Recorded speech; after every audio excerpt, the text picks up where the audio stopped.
Hello viewers, কেমন আছেন সবাই? মিঠি জোড়া সিরিয়ালের আগামী পর্বের আপডেট প্রমাণে আপনাদের মাঝে চলে আসলাম। আগামী পর্বে দেখতে পারবেন সরাসরি কিন্তু অনির্বাণের সাথে দেখা করবে রাই। এর কারণ হচ্ছে আমাদের রাই বুঝতে পেরেছে যে তার ভাই এবং সেই বৌমণি দুজনে একসাথে চিকিৎসা করাতে চলেছে তার ভাইয়ের পাটা, কিন্তু তারা কিছু একটা গোপন করতে চলেছে। যাই হোক, তারা তাদের মতো চিকিৎসা করা। এখন রায়ের দায়িত্ব হচ্ছে তাদেরকে টাকা পয়সা দেওয়া। টাকা পয়সা কিভাবে দিবে?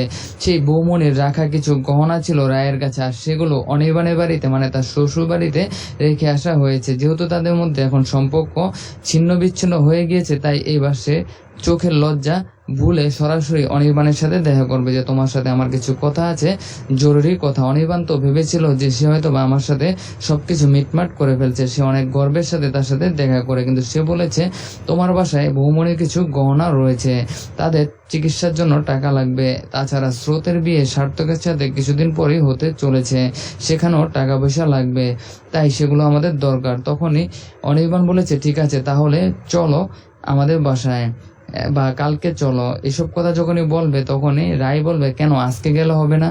তখনই রাইকে নিয়ে অনির্বাণ বাড়িতে যাবে, এমনকি তাদের মধ্যে যে ভুল ত্রুটিগুলো ছিল সেগুলো অনেকটাই সমাধান হয়ে তারা আবারও দেখতে পারবেন খুব কাছাকাছি চলে আসবে। এবং যখন জানতে পারবে তার ভাইয়ের চিকিৎসা অনির্বাণ নিজের টাকায় করেছে, তখন সে সবকিছু বলে তার ঘরে আবার ফিরে যাবে, তা আপনারা দেখতে পারবেন। আগামী পর্ব দেখার আমন্ত্রণ জানিয়ে বিদায়।